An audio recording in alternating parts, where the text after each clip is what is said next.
ओम शांति। आज 16 अक्टूबर 2024। आज के ईश्वरीय महावाक्यों में हमारे परमपिता परमात्मा शिव कहते हैं, मीठे बच्चे, तुम माता पिता के सम्मुख आए हो अपार सुख पाने। तुम माता पिता के सम्मुख आए हो अपार सुख पाने। बाप तुम्हें घनेरे दुखों से निकाल घनेरे सुखों में ले जाते हैं। आज का प्रश्न है, एक बाप ही रिजर्व में रहते पुनर्जन्म नहीं लेते हैं, क्यों? उत्तर है, क्योंकि कोई तो तुम्हें तमोप्रधान से सतोप्रधान बनाने वाला चाहिए। अगर बाप भी पुनर्जन्म में आए तो तुमको काले से गोरा कौन बनाए? इसलिए बाप रिजर्व में रहता है। एक और प्रश्न है, देवताएं सदा सुखी क्यों हैं? उत्तर है, क्योंकि देवताएं सदा पवित्र हैं। पवित्रता के कारण उनकी चलन सुधरी हुई है। जहाँ पवित्रता है वहाँ सुख शांति है, क्योंकि कहा जाता है ना कि यह पवित्रता ही सुख शांति की जननी है। तो मुख्य है पवित्रता। ओम शांति। मीठे मीठे सिखिलदे बच्चों प्रति रूहानी बाप समझाते हैं, वह बाप भी है, माता पिता भी है। तुम गाते थे ना, तुम माता पिता हम बालक तेरे, सब पुकारते रहते हैं। किसको पुकारते हैं? परमपिता परमात्मा को। बाकी उनको समझ में नहीं आता कि उनकी कृपा से सुख घनेरे कौन से और कब मिले। सुख घनेरे किसको कहा जाता है, वह भी वो नहीं समझते। अभी तुम यहाँ सामने बैठे हो, जानते हो यहाँ कितने दुख घनेरे हैं। ये है दुख धाम और वे है सुख धाम। किसकी बुद्धि में नहीं आता कि हम 21 जन्म स्वर्ग में बहुत सुखी रहते हैं। तुमको भी पहले ये अनुभव नहीं था। अभी तुम समझते हो, हम उस परमपिता परमात्मा माता पिता के सामने बैठे हैं। जानते हो, हम 21 जन्मों के लिए स्वर्ग की बादशाही प्राप्त करने के लिए ही यहाँ आते हैं। बाप को भी जान लिया और बाप द्वारा सारी सृष्टि चक्र को भी समझ लिया। हम पहले घनेरे सुख में थे, फिर दुख में आए। ये भी नंबरवार हर एक की बुद्धि में रहता है। सतयुग त्रेता सुख घनेरे और फिर द्वापर से दुख घनेरे। स्टूडेंट को तो सदैव याद रहना चाहिए, परंतु बाबा देखते हैं घड़ी घड़ी भूल जाते हैं, इसलिए फिर मुरझा जाते हैं। छुई अवस्था हो जाती है, माया वार कर लेती है। वह जो खुशी होनी चाहिए वह नहीं रहती। क्यों नहीं रहती? क्योंकि बाबा को घड़ी घड़ी भूल जाते हैं। नंबरवार पद तो है ना, स्वर्ग में तो जाते हैं, परंतु वहाँ भी राजा से लेकर रंक तक रहते हैं ना। वह गरीब प्रजा और वह साहूकार। स्वर्ग में भी ऐसे हैं तो नर्क में भी ऐसे हैं, ऊंच और नीच। अभी तुम जानते हो, हम पुरुषार्थ करते हैं सुख घनेरे पाने के लिए। इन लक्ष्मी नारायण को सबसे ज़्यादा सुख घनेरे मिलते हैं। मुख्य है पवित्रता की बात। पवित्रता के सिवाय पीस और प्रॉस्पेरिटी मिल नहीं सकती। इसमें चलन बहुत अच्छी चाहिए। मनुष्य की चलन सुधरती है पवित्रता से। पवित्र हैं तो उनको देवता कहा जाता है। तुम यहाँ आए हो देवता बनने के लिए। देवताएं सदा सुखी थे। मनुष्य कोई सदा सुखी हो ही नहीं सकता। सुख होता ही है देवताओं को। इन देवताओं की ही तुम पूजा करते थे क्योंकि पवित्र थे। सारा मदार है पवित्रता पर। विघ्न भी इसमें ही पड़ते हैं। चाहते हैं दुनिया में पीस हो।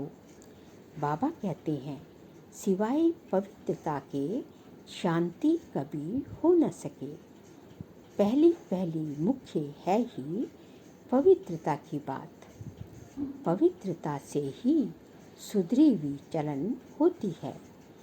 पतित होने से फिर चलन बिगड़ती है। समझना चाहिए अब हमको फिर से देवता बनना है तो पवित्रता जरूर चाहिए। देवताएं पवित्र हैं तब तो अपवित्र मनुष्य उनके आगे माथा टेकते हैं। मुख्य बात है पवित्रता की। पुकारते भी ऐसे हैं, हे पतित पावन आकर हमको पावन बनाओ। बाप कहते हैं काम महाशत्रु है, इन पर जीत पहनो। इन पर जीत पाने से ही तुम पवित्र बनेंगे। इस पर काम विकार पर जीत पाने से ही पवित्र बनेंगे। तुम जब पवित्र सतो प्रधान थे तो शांति थी, सुख भी था। तुम बच्चों को अब याद आई है, कल की तो बात है। तुम पवित्र थे तो अथाह सुख शांति सब कुछ था।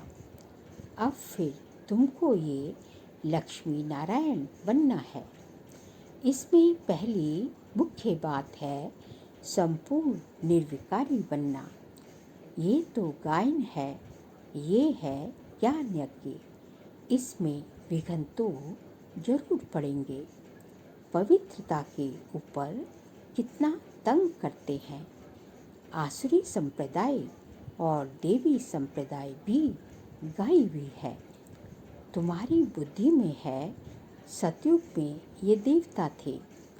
भल सूरत तो मनुष्यों की है, परंतु उन्हों को देवता कहा जाता है क्योंकि वो क्या थे, देवी गुणों वाले मनुष्य थे। वहाँ है संपूर्ण सतो प्रधानता। कोई भी खामी वहाँ होती नहीं। हर चीज परफेक्ट होती है। बाप परफेक्ट है तो बच्चों को भी परफेक्ट बनाते हैं। योग बल से तुम कितने पवित्र ब्यूटीफुल बनते हो। ये मुसाफिर तो एवर गोरा है। कौन मुसाफिर? हमारा परम पिता परमात्मा शिव, जो तुमको सांवरे से आकर गोरा बनाते हैं। वहाँ नेचुरल ब्यूटी होती है। खूबसूरत बनाने की दरकार नहीं रहती। सतो प्रधान होते ही हैं खूबसूरत। वही फिर तमो प्रधान होने से काले हो पड़ते हैं। नाम ही है श्याम और सुंदर। श्री कृष्ण को श्याम और सुंदर क्यों कहते हैं, इसका अर्थ कभी कोई बताए ना सके सिवाय भगवान के। भगवान बाप जो बातें सुनाते हैं वह और कोई मनुष्य सुना नहीं सकेंगे। चित्रों में स्वदर्शन चक्र देवताओं को दे दिया है। बाप समझाते हैं, मीठे मीठे बच्चों, स्वदर्शन चक्र की तो देवताओं को दरकार नहीं। वह क्या करेंगे शंख आदि का। फिर यह उनको क्यों दिया है, क्योंकि ये एक्चुअली जो इसके जो है स्वदर्शन चक्र के जो है सारे शंख, आपका चक्र जो है और फिर जो है सब कुछ जो है गदा और कमल पुष्प, ये सारे जो है होते तो हैं अभी ब्राह्मणों के अलंकार, लेकिन क्योंकि ब्राह्मणों की स्थिति एक रस नहीं रहती, ऊपर नीचे होती रहती है, इसलिए, और ब्राह्मण संपूर्ण पवित्र भी बने नहीं है, इसलिए ये सारे अलंकार जो है देवताओं को दिखा दिए हैं, क्योंकि देवताएं तो एवर प्योर हैं, देवताएं तो पवित्र हैं। एवर प्योर तो हमारा केवल बाबा है। स्वदर्शन चक्रधारी तुम ब्राह्मण बच्चे हो, शंख ध्वनि भी तुमको करनी है। तुम जानते हो अब विश्व में कैसे शांति स्थापन हो रही है, साथ में चलन भी अच्छी चाहिए। भक्ति मार्ग में भी तुम देवताओं के आगे जाकर अपनी चलन का वर्णन करते हो, परंतु देवताएं कोई तुम्हारी चलन को सुधारते नहीं हैं। सुधारने वाला केवल एक ही शिव बाबा है। वह शिव बाबा तो है ही निराकार। उनके आगे ऐसे नहीं कहेंगे कि आप सर्वगुण संपन्न 16 कला संपूर्ण हो, क्योंकि वो तो जो है देवताओं की महिमा है। शिव की महिमा तो अलग है, देवताओं की महिमा गाते हैं, परंतु हम ऐसे कैसे बने? आत्मा ही पवित्र और अपवित्र बनती है। अब तुम्हारी आत्मा पवित्र बन रही है। जब आत्मा संपूर्ण बन जाएगी तो फिर ये शरीर पतित नहीं रहेगा, फिर जाकर पावन शरीर लेंगे कहाँ? स्वर्णिम युग में। यहाँ तो पावन शरीर हो न सके। पावन शरीर तब हो जब प्रकृति भी सतो प्रधान हो, क्योंकि शरीर तो किससे बनता? 5 तत्वों से बनता है ना, और 5 तत्व जो है जब सतो प्रधान होते हैं तो शरीर भी सतो प्रधान मिलता है। नई दुनिया में हर एक चीज सतो प्रधान होती है। अभी 5 तत्व तमो प्रधान हैं, इसलिए कितने उपद्रव होते रहते हैं, कैसे मनुष्य मरते रहते हैं।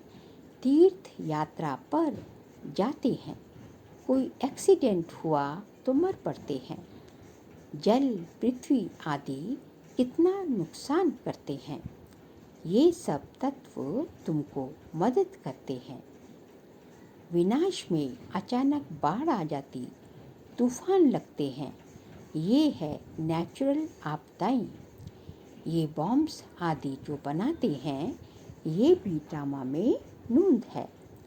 उनको ईश्वरीय आपदाएं नहीं कहेंगे, वह तो मनुष्यों के बनाए हुए हैं। ड्रामा जो ये बॉम्ब्स वगैरह है, ये तो मनुष्यों ने बनाए हैं, लेकिन जो नेचुरल कैलेमिटीज़ वगैरह है, इनको जो है मनुष्य ने नहीं बनाया। ये तो इनको जो है इस टाइम जो है ईश्वरीय आपदाएं कहते हैं, लेकिन बॉम्ब्स वगैरह को ईश्वरीय आपदा नहीं कहेंगे। अर्थक्वेक आदि कोई मनुष्यों के बनाए हुए नहीं हैं। ये आपदाएं सब आपस में मिलती हैं, पृथ्वी से हल्काई होती है। तुम जानते हो कैसे बाबा हमको एकदम हल्का बनाकर साथ ले जाते हैं। नई दुनिया में माथा हल्का होने से फिर चुस्त हो जाते हैं ना। तुमको बाबा बिल्कुल हल्का कर देते हैं, सब दुख दूर हो जाते हैं। अभी तुम सबका माथा बहुत भारी है, फिर सब हल्के शांत सुखी हो जाएंगे। जो जिस धर्म वाले हैं, सबको खुशी होनी चाहिए कि बाबा हमारा परम पिता परमेश्वर आया हुआ है सबकी सद्गति करने। जब पूरी स्थापना हो जाती है तब फिर सब धर्म विनाश हो जाते हैं। आगे तुम्हारी बुद्धि में ये ख्याल भी नहीं था, अभी समझते हो। गायन भी है ना कि ब्रह्मा द्वारा स्थापना, बाकी अनेक धर्म सब विनाश हो जाते हैं। ये कर्तव्य एक बाप ही करते हैं, दूसरा कोई कर न सके सिवाय एक शिव बाबा के। ऐसा अलौकिक जन्म और अलौकिक कर्तव्य किसका हो न सके। बाप है ही ऊंचते ऊंच, तो उनका कर्तव्य भी बहुत ऊंच है। करन करावनहार है ना। तुम नॉलेज सुनाते हो कि बाबा बाप भगवान आया हुआ है इस सृष्टि से पाप आत्माओं का बोझ उतारने के लिए। ये तो गायन भी है ना। बाप आते हैं एक धर्म की स्थापना और अनेक धर्मों का विनाश करने। तुमको अब कितना ऊंच महात्मा बना रहे हैं। महात्मा देवता बिगर कोई होता नहीं। यहाँ तो अनेकों को महात्मा कहते रहते हैं, परंतु महात्मा कहा जाता है महान आत्मा को। राम राज्य कहा ही जाता है स्वर्ग को। वहाँ रावण राज्य ही नहीं है, तो विकार का सवाल भी नहीं उठ सकता। कहाँ? सत्य त्रेता में। इसलिए उसको कहा जाता है संपूर्ण निर्विकारी दुनिया। जितना संपूर्ण बनेंगे उतना बहुत समय सुख पाएंगे। अपूर्ण तो इतना सुख पा न सके। स्कूल में भी कोई संपूर्ण और कोई अपूर्ण होते हैं। फर्क दिखाई पड़ता है ना। डॉक्टर माना डॉक्टर, परंतु कोई की पगार बहुत कम और कोई की बहुत ज़्यादा होती है। वैसे ही देवताएं तो देवताएं होती हैं, परंतु मर्तबे का फर्क कितना पड़ जाता है। देवताएं सभी देवता हैं, लेकिन एक की पूजा के आधार पर, स्तुति के आधार पर उनका जो है सतयुग में अलग अलग जो है पूजन होता है। किसी की तो रोज़ पूजा होगी, रोज़ दर्शन होंगे, रोज़ सब कुछ होगा, लेकिन किसी किसी का साल में एक बार भी होता है। ये सब कैसे होता है? मर्तबे के आधार पर, पवित्रता के आधार पर। बाप आकर तुमको ऊंच पढ़ाई पढ़ाते हैं। श्री कृष्ण को कहते हैं श्याम सुंदर। सांवरा कृष्ण भी दिखाते हैं। श्री कृष्ण सांवरा थोड़ी ही होता है, नाम रूप तो बदल जाता है ना। सो भी आत्मा सांवरी बनती है, भिन्न नाम रूप देश काल। अभी तुमको समझाया जाता है, तुम समझते हो बरोबर। हम शुरू से लेकर कैसे पाठ में आए हैं। पहले देवता थे, फिर देवता से असुर बने। बाप ने 84 जन्मों का राज भी समझाया है, जिसका और कोई को पता नहीं। बाप ही आकर सब राज समझाते हैं। बाप कहते हैं, मेरे लाडले बच्चों, तुम हमारे साथ घर में रहते थे ना।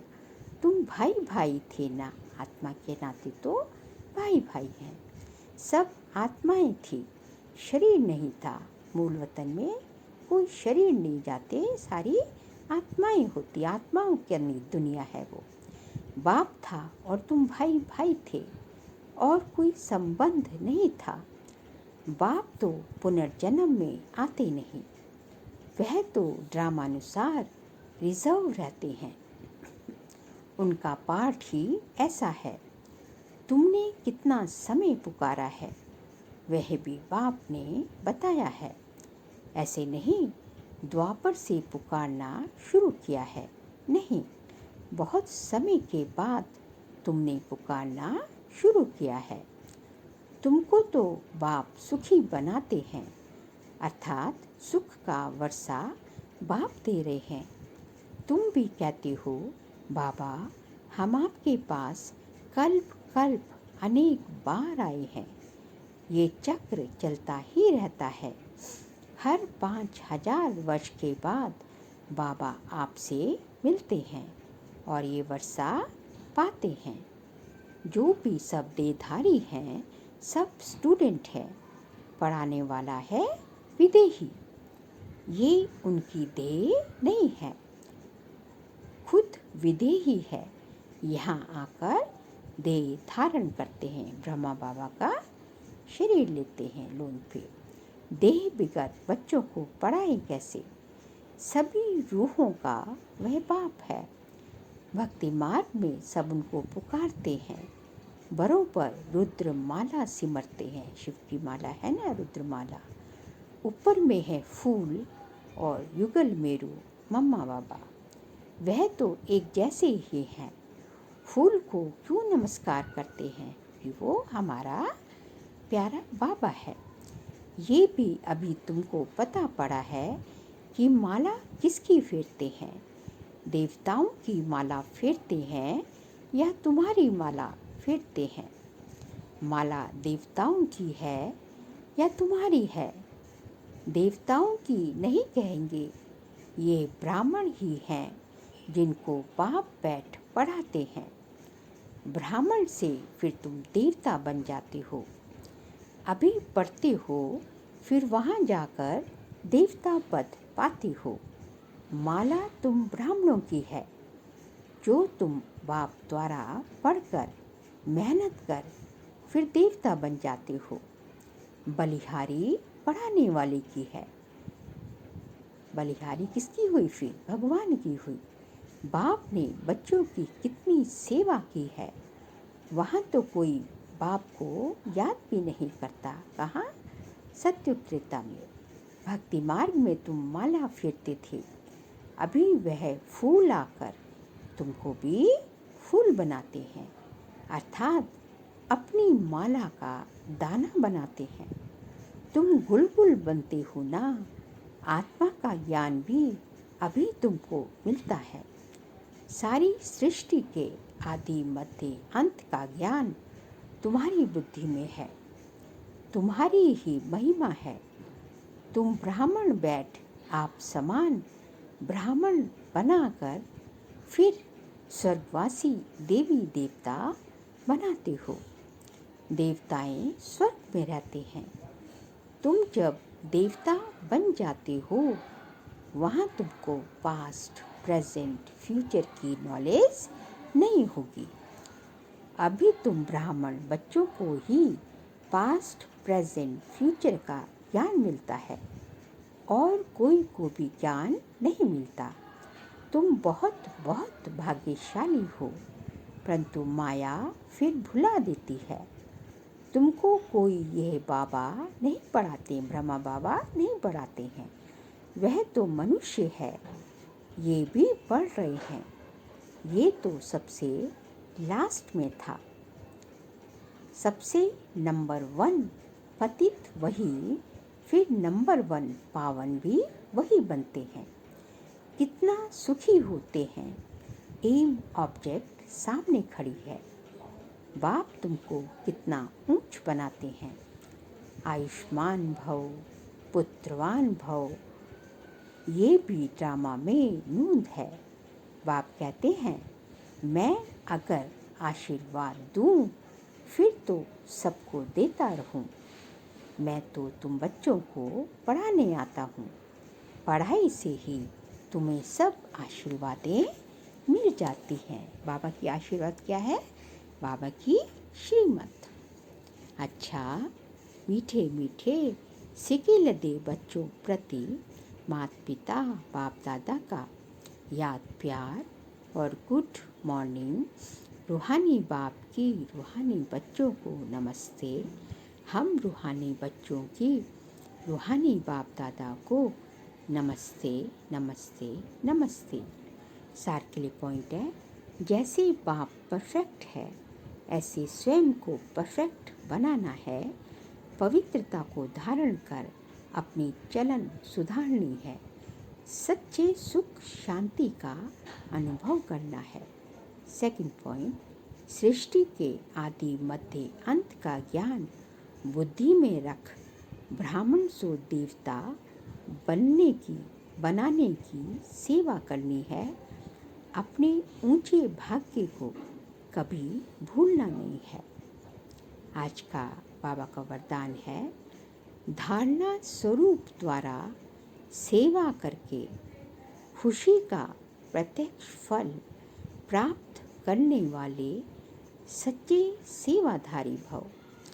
धारणा स्वरूप द्वारा सेवा करके खुशी का प्रत्यक्ष फल प्राप्त करने वाले सच्चे सेवाधारी भव। सेवा का उमंग रखना बहुत अच्छा है, लेकिन यदि सर्कमस्टांसेस अनुसार सेवा का चांस आपको नहीं मिलता है तो अपनी अवस्था गिरावट व हलचल में न आए। अगर ज्ञान सुनाने का चांस नहीं मिलता है लेकिन आप अपनी धारणा स्वरूप का प्रभाव डालते हो तो सेवा की मार्क्स जमा हो जाती है।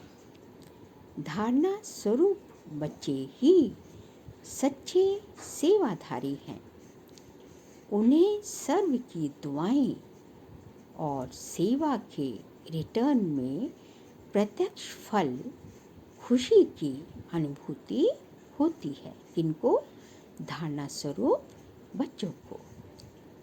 आज का स्लोगन है, सच्चे दिल से दाता विधाता और वरदाता को राजी कर लो तो रूहानी मौज में रहेंगे।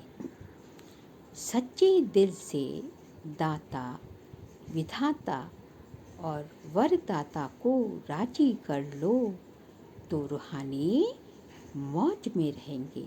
बाबा कहते हैं कि हम जो है यदि सच्चे और साफ दिल से दाता जो सब जो है हमको देने आया है, विधाता जो हमारा भाग्य का निर्माण कर रहा है, जो है हमको जो है पद्मा पदम भाग्यशाली बना रहा है कल्पांतर के लिए, जन्मांतर के लिए, और वरदाता जो कि जो है वरदानों से हमारी झोली भरता है।